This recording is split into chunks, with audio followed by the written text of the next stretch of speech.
India's elections are underway. Two phases are over. With me is someone who has represented India in various countries, including last one in United States, and is now standing for elections. With me is BJP's candidate from the holy city of Amritsar, Taranjit Singh Sandhu. Sir, welcome to WION. It's a pleasure to meet you.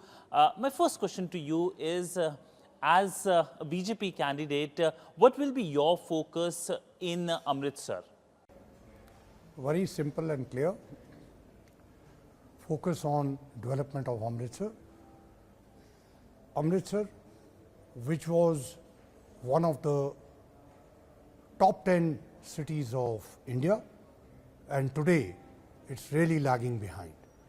So, very simple focus, development in different parts.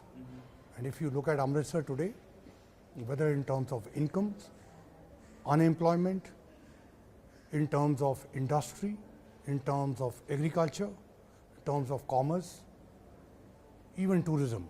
And if we look at the burning issues of the people, law and order, drugs, civic, sewerage, these are problems which are deeply impacting the people. I'll talk more about the politics of Punjab, but someone who was part of the bureaucracy now going into politics, how do you see this transition as? I don't see it necessarily in a different way. I see my first as part of a, what you call as a diplomacy career. It was a public service, connecting the countries which I represented, which I was posted in, and India. And now too, I feel it's another platform. Politics is another platform, but still, I'm connecting Amritsar with the center, because this is a parliamentary election, and also beyond, abroad. So your experience as a diplomat, as ambassador in US, High Commissioner in Sri Lanka, how does it helps the people of Amritsar if you win? Oh, definitely. My experience connects, that can help in enhancing incomes, bringing in investments, startups, which are very important for the youth, because Amritsar also has 45% of population is 26 years and below. Connectivity again in terms of tourism, because we have nearly 1.5 lakh people coming in as visitors, and converting visitors into tourists will enhance the local incomes. Technology will help in upgradation, improving productivity. And second, the cargo. You know, the cargo utilization in Amritsar is just 20%. There's not a single cargo flight outside. Especially for Amritsar, it has a unique circumstances. Industry, commerce, and agriculture. The incomes can rise dramatically, at least 15 to 20 times, if only we can enhance this cargo connect. Punjab has the maximum number, including with states like Kerala, global diaspora. I mean, so many Punjabis across the world. Now, as a diplomat, how does it help? Because I've been to Punjab recently only, and I saw a lot of people, a lot of advertisement for people to go outside the country, especially to the Western world. Any plans to open, since you have the diplomatic connect, new consulates in Punjab, in Amritsar, so that people don't have to travel from far off places in Punjab to Delhi or to Chandigarh? So there are definitely 3 ways I can straight away see. One, of course, you mentioned about the consulates. US has permission to open 2 consulates. I would like one of those consulates to be opened in Amritsar, because as you said, a large amount of diaspora is Punjabi, and many of these visitors who come actually come for darshan. and we can also enhance the health tourism in Amritsar and also destination weddings in Amritsar. We to clear this thing. So connectivity will greatly help. I know United is very keen to fly into Amritsar, and so is Air Canada and so many other airlines. And you know, we have the international airport for years there. Okay. Have you reached out to the American side, spoken to them? I mean, opening a consulate? Well, I have certainly spoken to Ambassador Garcetti, and I know he will positively recommend that. I've also spoken to Dr. Jaishankar. He's also been positive on that. There are statistics which support that. But your second question was regarding the students. And I think a number of US institutions who are already in India, at least 80 of them have set up joint campuses with existing Indian universities under the new education policy, joint research work, intertwining of degrees. You know, 3+1 is already under implementation. 3+1 with IITs means 3 years here, 1 year in United States. And similarly, startups. There is a lot of potential of startups in Amritsar, which has missed this in tourism, in whole lot of other industry. So that a large amount of Punjabi diaspora, which you mentioned about, you know, there are about 1 million Punjabi Bhaichara in United States. I'll give you one small example. Hero Cycles had approached me about a year and a half ago. Today, Hero Cycles are being sold in Walmart. When first time I'd spoken to the CEO, he was wondering, but today he realizes how well, because there's an emotional link. Just think of Amritsar. We have Pulkari, we have handicrafts, we have even simple things like Papad Vadiyan of Amritsar. We have scarves, we have shawls, the woolen industry of Amritsar. Even in the present circumstance, if we only put product of Amritsar and can get it across to Walmart, to Costco, to Amazon, it will sell like hotcakes because of the emotional connect. And not only the Punjabi Bhaichara, but I can also tell you, people from across the border will also buy it. I'll come across the border as well, but coming to the politics of Punjab, where do you see in the politics of Punjab? Look, the politics in any democratic polity is always very robust. And Punjab is no different. Unfortunately, development has taken a backseat, and that is not good. I gave you the example of Amritsar. You can see it broader in Punjab too. But Amritsar, these are existential problems. You go to any of the colonies and you see perhaps one of the few cities where sewerage and drinking water are intermixing. Now you can imagine how poisonous and how unhealthy that can be. It's bringing diseases. So therefore, it's time that people start focusing. And I always give an example. If Indore in 6 years can transform, why not Amritsar? Sir, in Punjab, there are two issues which are always grabbing the headline. One is the drug issue and one is the farmers issue. Farmers have their own set of issues. How do you plan to provide a solution to these two challenges, problems? So, drugs issues first, it need to be looked at open-eyed. A lot of promises have been made. There needs to be certain accountability on who is involved in this, and those people need to be prosecuted. Central agencies like the Drug Enforcement Authority as well as NI need to look into this, and people who are involved with that need to be prosecuted and put behind bars. Number two, we certainly need to generate employment for the youth, and that employment needs to be skill oriented, not degree oriented, and that also brings in education. Amritsar has a lot of universities as well as engineering colleges, medical colleges. They need to be updated. That education needs to be focused on skills. The third, and that is rehabilitation.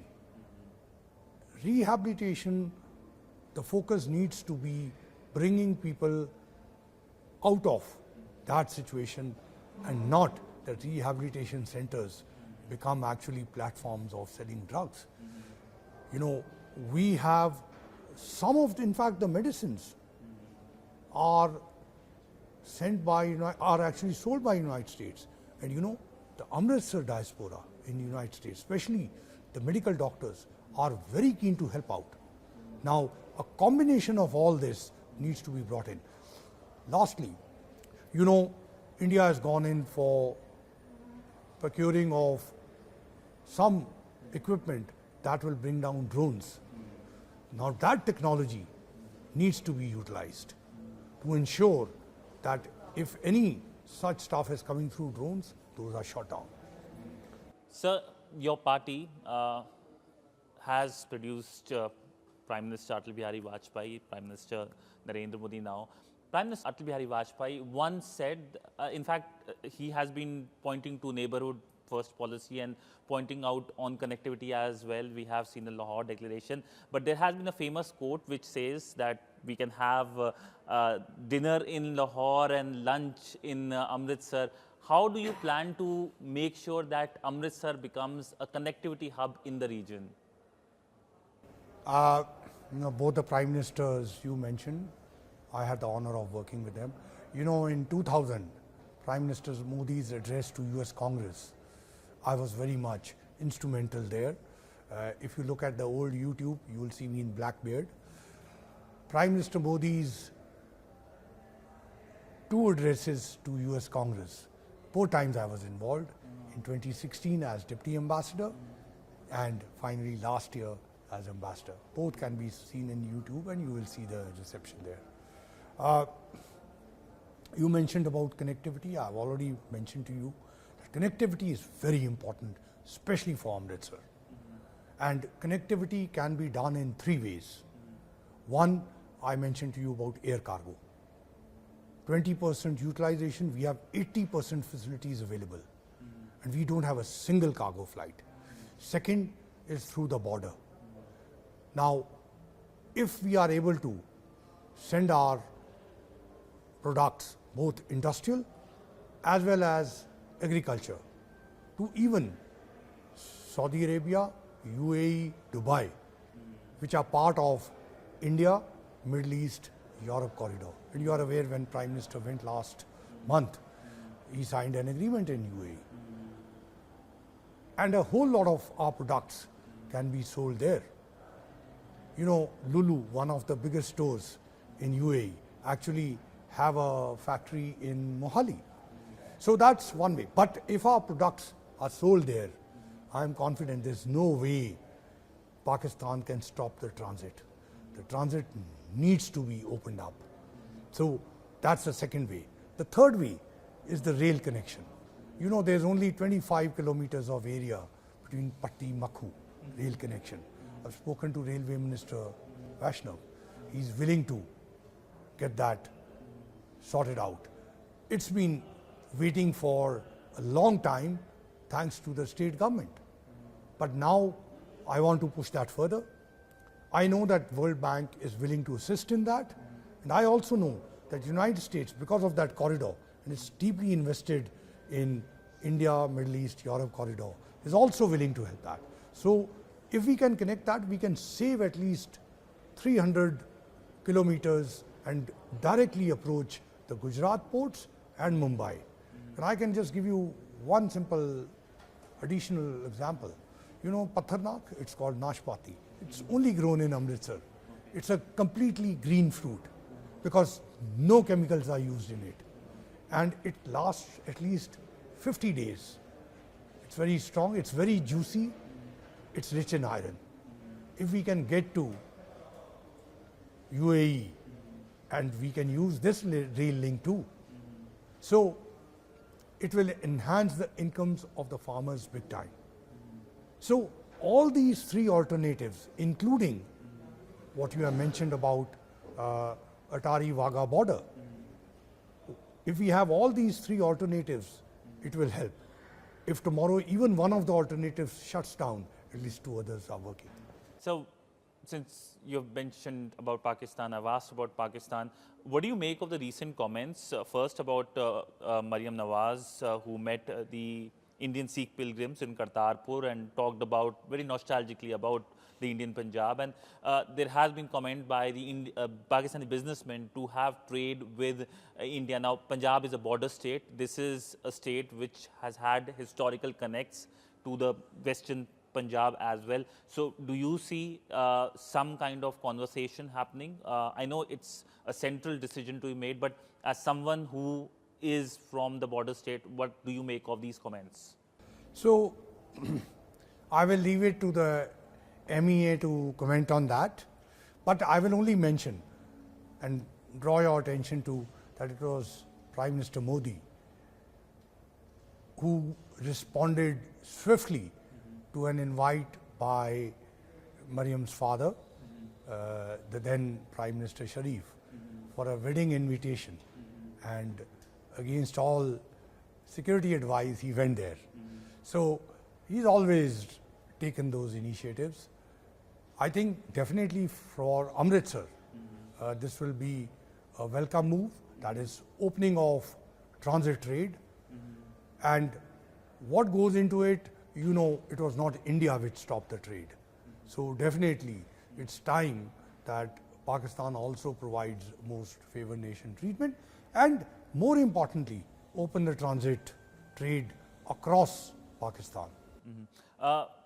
So since you have been Ambassador, High Commissioner, now I'm not asking this question in terms of the politics angle, but in terms of the diplomatic angle, we have seen a lot of comments by the Western media over India's elections. There have been few controversies as well, which of course Indian side has rebutted over visa controversy. What do you make of these Western narratives, comments over Indian elections? Look, I'll only say, look at any of the elections. Look at the elections in the United States. There's so much one can comment on. Every democratic polity has its own robust competition. So it's best to look at one's own before commenting on others. But at the end of the day, I think if you look at the US investments coming into India, I think the confidence is growing every day. And that also speaks for itself. So my final question to you is, right now, of course, there is the AAP party. What do you make of the future of the BJP in Punjab? I think it has a lot of future because Punjab has tried all different parties, even Amritsar. And what people have got in return are developmental problems. You have seen the foreign policy touching the people, especially in the last 4 years. I can talk from example of the United States, India, which has transformed, the relationship has transformed into a partnership. So therefore, I think Amritsar will be a very interesting case. And I can see already the narrative is coming on development. You know, many of my opponents, for so many years, they forgot about developmental issues. And today, they have held important positions. And they need to be accountable to people. And they are also now talking about their contribution to development. Or I would say, actually, it's a contribution to decline of Amritsar. But most important, I want them to look in future. And everybody should come together and give suggestions. Not talk about great things one has done. Because if so much great things had been done, Amritsar would not be in this kind of situation which I have mentioned to you. Well, on that note, thank you so much, sir. I know you're very busy here in Delhi and you'll be leaving very shortly, but thank you so much, sir, for speaking to WION, and we will be in touch with you, and best of luck for the upcoming elections in Amritsar and the state of Punjab. Thank you so much, sir. Thank you.